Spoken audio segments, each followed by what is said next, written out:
saucer, and it shot a beam of something at our warhead. Find out about the military's top secret black projects.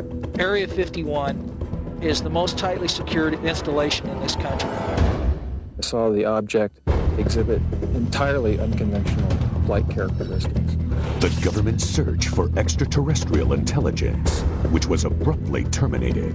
The government would never make that leap of faith that the public would be able to handle the fact that we are receiving intelligence signals from somewhere else. Eyewitnesses who saw UFOs parked on an airbase. Hey, my interest perked up instantly when I began to see literally hundreds of photographs of all types of quote-unquote flying saucers.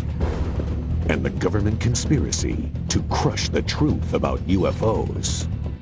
I don't think the military has any credibility with the public in terms of its denials of this program or that program. And we'll give you our ultimate account with our UNX report. Stay tuned for more on Unexplained Mysteries.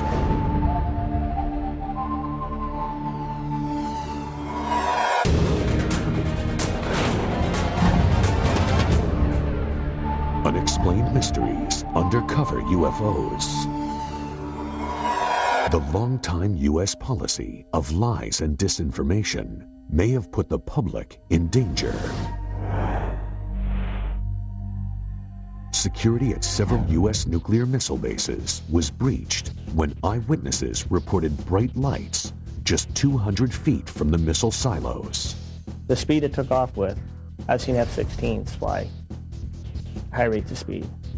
And this was here and gone from a dead still hover.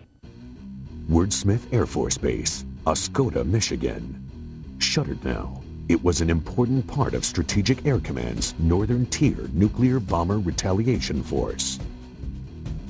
An alarm sounded when several unidentified objects showed up on radar, and they were headed straight for the airbase. Stop Rock with an expedite scramble. Authentication time is 1906. Scramble. Roger that. As UFOs flew towards the nuclear weapons storage areas, jets tried to intercept them. But by the time the pilots got there, they were gone.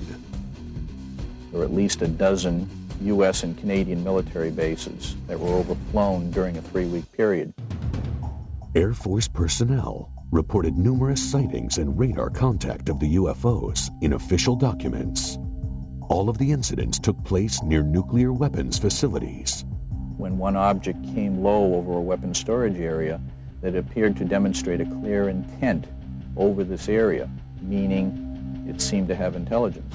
I was awakened in the morning by a bright, glowing orange colored light. Looked out over the creek. There was a large, glowing orange oval-shaped object. It hovered over there for, I'd say, good 3 to 4 minutes. It sped off at a high rate of speed, heading away from the airbase. I was scared. There was fear running through me. In their public accounts, the Air Force officially denied all the reports. It's very difficult to find military witnesses because they're, at the time, covered by regulations. I decided, along with several other researchers, to file Freedom of Information requests with the Pentagon. The Air Force documents stated, quote, penetration of sensitive areas during the hours of darkness have prompted the implementation of Security Option 3 at our northern tier bases, unquote.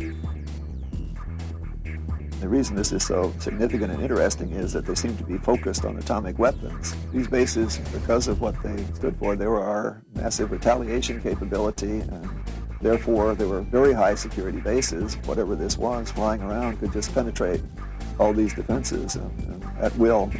The important question, did the UFOs affect the missile's ability to launch?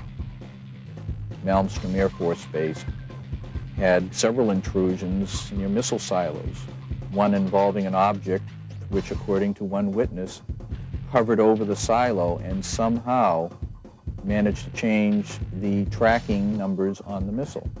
According to the witness, the missile had to be removed and retooled to make it work again. And to see this, not in UFO books, but in government military messages, was a real eye-opener. And I think that if the public had known that at the time, there would have been great alarm. About 10 years before, Air Force Lieutenant Robert Jacobs witnessed something remarkable.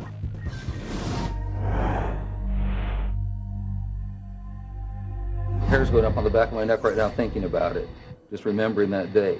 I saw something that was so strange that it changed my life. Jacobs was in charge of a special unit that filmed Minuteman and Atlas missiles during launch tests from Vandenberg Air Force Base in California. So my job was to provide photographic documentation from 30 or 40 different camera positions for each launch. We walked onto the missile and we saw all 3 stages of powered flight. The camera followed the missile through its successful flight. Now, what we didn't know is what else we had got besides the missile. Soon after, Project Director Lorenz Mansman called Jacobs into his office. There were 2 guys in gray suits in there, civilian clothes. They were not in the Air Force. They were from somewhere else. They never identified themselves. They could have been CIA, OSI, OSS. All 4 of the men watched the film of the missile flight. The nose cone spread out. The warhead was quite plainly visible. Something flew into the frame. What I saw was a circular object.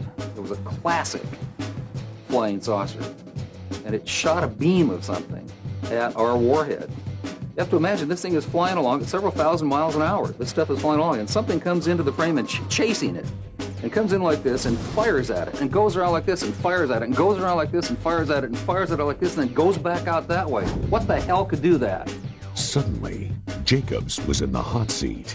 And he said, "What was that?" And I said, "It looks to me like we got a UFO." And he said, "You are never to say that again. As far as you're concerned, Lieutenant Jacobs, this never happened." And I was sworn to silence, reminded of the severity of a security breach, and told to leave the room. After keeping silent for many years, Jacobs went public. The Air Force responded with complete denial. The Air Force denied that I was ever there.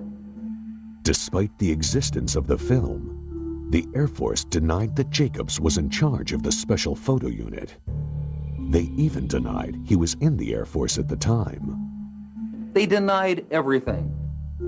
Records reveal that Jacobs was in the Air Force, that he was in charge of the photo unit, and that he was filming that day.